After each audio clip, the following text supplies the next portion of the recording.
हम chapter number 4 start कर रहे हैं आज। चैप्टर का नाम है linear equation in two variable. ठीक है, चैप्टर के नाम का इंट्रोडक्शन स्टार्ट करते हैं हम। उसके बारे में अलग अलग क्लियर बातें करते हैं। सबसे पहले हम किस पे बात करते हैं? इक्वेशंस। ठीक है, क्या होती है इक्वेशन? इक्वेशन क्या होती है? A statement that is value of two mathematical expression are equal.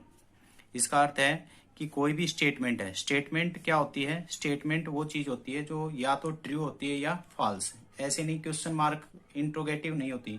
ठीक है, यानी कि किसी भी स्टेटमेंट में हम क्वेश्चन, जैसे क्या आपने किसी की हेल्प की, तो यहाँ एक क्वेश्चन उठ रहा है। लेकिन मैं ये कहूँ मैंने किसी की हेल्प की, तो इसका अर्थ क्या हुआ? हाँ, की है कि ये स्टेटमेंट क्या है। या फिर हम कहें sun rise in the east, यानी कि सन है वो किस तरफ? पूर्व की तरफ उदय होता है। ठीक है, देख ये बात क्या है? सत्य है। मैं कहूं two is not a integer, यानी कि टू इंटीजर नहीं है, लेकिन टू क्या है? इंटीजर है। तो ये क्या हुआ? फॉल्स। तो चाहे फॉल्स हो चाहे ट्रू हो, वो क्या होती है? स्टेटमेंट होती है। तो कोई भी statement value of two mathematical expression are equal, यानी कि ये यहां से दिखाता हूं आपको। ये एक एक्सप्रेशन है। ठीक है, plus minus multiplication addition subtraction में दो एक्सप्रेशन है। एक तो ये लेफ्ट हैंड साइड में है और एक ये राइट हैंड साइड में है। इसका अर्थ हुआ कि जो स्टेटमेंट होगी वो मैथमेटिकली होगी और क्या होगी? हमारे पास दो वैल्यू के एक्सप्रेशन में होगी, यानी कि लेफ्ट राइट क्या है? दोनों बराबर है। तो ये तो होगी इक्वेशन की स्टेटमेंट। फिर उसके बाद बात आती है, क्या आती है? वेरिएबल की। किसकी आती है? वेरिएबल। तो वेरिएबल क्या होता है? ए एलिमेंट ऑफ या फैक्टर इज वेरी और चेंज, यानी कि कोई भी एलिमेंट है वो या तो चेंज हो जाए या फिर वेरी करे, यानी कि बार बार वैल्यू को चेंज करता रहे, तो उसको हम क्या कहते हैं? वेरिएबल। और कांस्टेंट किसे कहते हैं? एनी एलिमेंट या फिर कोई भी object that is not a change, यानी कि कोई भी वैल्यू जो चेंज ना हो वो क्या होती है? कांस्टेंट होती है। तो यहाँ पे हमारे पास इक्वेशन दी है। इक्वेशन के बारे में पता चल गया, वेरिएबल के बारे में पता चल गया, लीनियर वेरिएबल और कांस्टेंट के बारे में। अब बात रही है लीनियर। लीनियर क्या होता है? लीनियर का अर्थ होता है कि वेरिएबल की पावर 1। यहाँ पे देखो एक्स और वाई क्या है? वेरिएबल हैं और इनकी पावर क्या है? 1 है। तो ये क्या हो जाएगी? यहाँ पे लीनियर इक्वेशन होगी। यानी कि लीनियर मतलब इनकी पावर 1 है। इक्वेशन मतलब ये दो वैल्यू क्या है? बराबर हैं। टू वेरिएबल, दो वेरिएबल, यानी कि एक्स और वाई क्या है? इसके अंदर दो वेरिएबल हैं। तो चैप्टर के नाम से इंट्रोड्यूस हो गए हम क्या? Linear equation in two variable, यानी कि एक इक्वेशन होगी और उसका क्या होंगे? दो वेरिएबल होंगे। और वेरिएबल क्या होता है? यानी कि जो value according to condition change हो जाए वो वेरिएबल। और कांस्टेंट क्या होता है? जो not a change according to condition. जैसे यहाँ पे अगर हम यहाँ पे किसी, क्या 2 को चेंज कर सकते हैं? नहीं। क्या 3 को चेंज कर सकते हैं? नहीं। क्या 5 को कर सकते हैं? नहीं। तो कांस्टेंट क्या होंगे? कांस्टेंट होगा 2, 3 और 5। और वेरिएबल यहाँ पे क्या होगा? एक्स और वाई। क्यों? क्योंकि एक्स की जगह मैं क्या रख सकता हूँ? 1, 2, -1, 1/2, कुछ भी वैल्यू पुट कर सकता हूँ, वाई की जगह रख सकता हूँ। तो ये क्या है? वेरिएबल। यहाँ कांस्टेंट कौन है? यहाँ कांस्टेंट कौन है? -5, -7 और -3। ये हमारे यहाँ कांस्टेंट है। और वेरिएबल कौन से हैं यहाँ पे? एक्स और वाई। तो चैप्टर के नाम से इंट्रोड्यूस हो चुके हैं। क्या है? Linear equation in two variable. Linear मतलब पावर क्या रहेगी वेरिएबल की? 1। इक्वेशन मतलब दो वैल्यू बराबर होंगी हमारे पास, चाहे 0 हो, इधर हो सकता है। मैं इस वैल्यू को यहाँ से कट करके यहाँ पे मैं क्या लिख सकता था? -5। तो ये भी क्या है? इक्वलिटी होल्ड कर रहा है। तो इक्वलिटी होल्ड कर रहा है, इसका मतलब क्या है? ये इक्वेशन है टू वेरिएबल, इसमें एक्स और वाई मिलेंगे। ठीक है, तो यहां तक हमारी बातें कंप्लीट हो चुकी हैं। अब बात करते हैं हम 4.1 एक्सरसाइज पे। ये कह रहा है, क्या कह रहा है? The cost of a notebook. एक नोटबुक की कॉस्ट क्या दी है? Twice the cost of a pen. Pen से क्या है? दोगुनी है। ठीक है, write the linear equation in two variable, represent this statement. ये कह रहा है कॉस्ट ऑफ ए नोटबुक। एक नोटबुक की जो कीमत है is twice the cost of pen. तो कॉस्ट ऑफ पेन मान लेते हैं। कॉस्ट ऑफ पेन कितनी मान ली हमने? एक्स।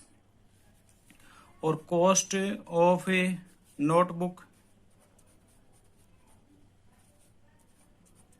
क्या मान ली y, क्योंकि इसने क्या कहा है linear equation in two variable में बात करनी है, तो एक का x मान लिया, एक की y मान लिया। ठीक है, अब वो कह रहा है कि जो नोटबुक है वो कितनी है, 2 गुने रुपए की है, किससे, पेन से। तो अकॉर्डिंग टू स्टेटमेंट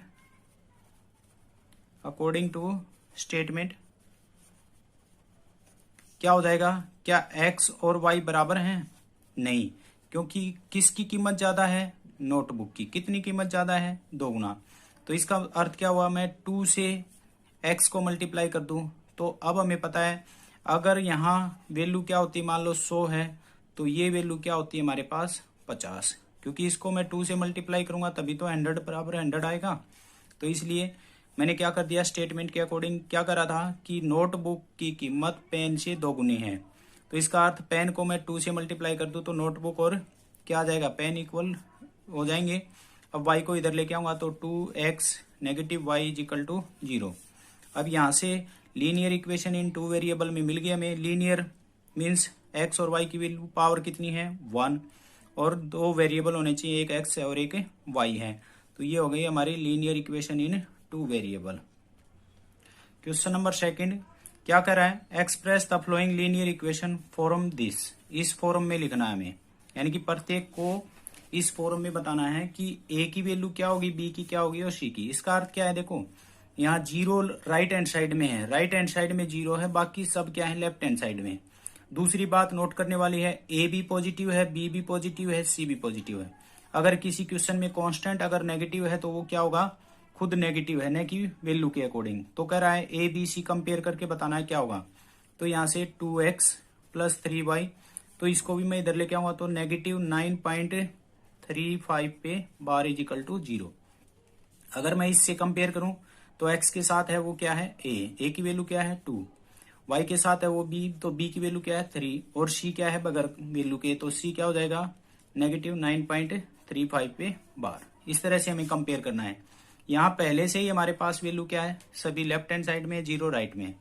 तो x के साथ वैल्यू a क्या है 1, y के साथ क्या है b, तो b क्या है नेगेटिव 1/5 है, क्योंकि ऊपर तो 1 यूज कर सकते हैं और नीचे क्या आएगा 5, तो नेगेटिव। और c की वैल्यू क्या हो गई नेगेटिव 10। यहां से देखें तो 6 उधर है तो इधर लेके आएंगे, negative 2x plus 3y negative 6 is equal to 0। तो a क्या होगा नेगेटिव 2, b क्या होगा 3 और c क्या होगा नेगेटिव 6। इसको भी इधर लेके आओ, x negative 3y is equal to 0। a क्या है x के साथ 1, b क्या है y के साथ नेगेटिव 3, c क्या है जो x y के साथ नहीं है, तो यानी कि कुछ है ही नहीं, तो मीन्स 0। यहां से देखेंगे तो 2x ये इधर आएगा तो 5y is equal to 0। a किसके साथ होता है x के साथ, क्योंकि इसके अकॉर्डिंग चेक करना है हमें, इस इक्वेशन के अकॉर्डिंग चेक करना है। x हमेशा ये मत सोचना कि x के साथ a होता है, लेकिन यहाँ बोल रखा है तो हमें इसी को मानना पड़ेगा। तो a के साथ 2, b के साथ b की वैल्यू y की वाली होगी क्या होगी 5, और c क्या होगा 0। यहाँ से लेफ्ट हैंड साइड में सारी वैल्यू तो कितनी हो जाएगी, a कितना होगा 3, b कितना होगा है ही नहीं y 0, c कितना होगा 2। यहाँ से देखेंगे तो a क्या है ही नहीं x की वैल्यू, तो मीन्स 0 होगी, y की वैल्यू कितनी होगी 1, और c की वैल्यू b की वैल्यू कितनी होगी 1, और c की क्या होगी नेगेटिव 2।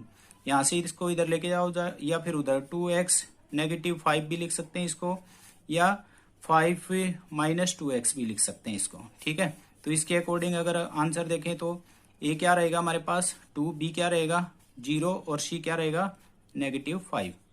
किसी भी बच्चे को कोई भी डाउट हो तो आप कमेंट सेक्शन में जाओ, नीचे कमेंट सेक्शन है उसमें जाके आप अपना कमेंट टाइप करके और मेरे को सेंड कर सकते हो। धन्यवाद।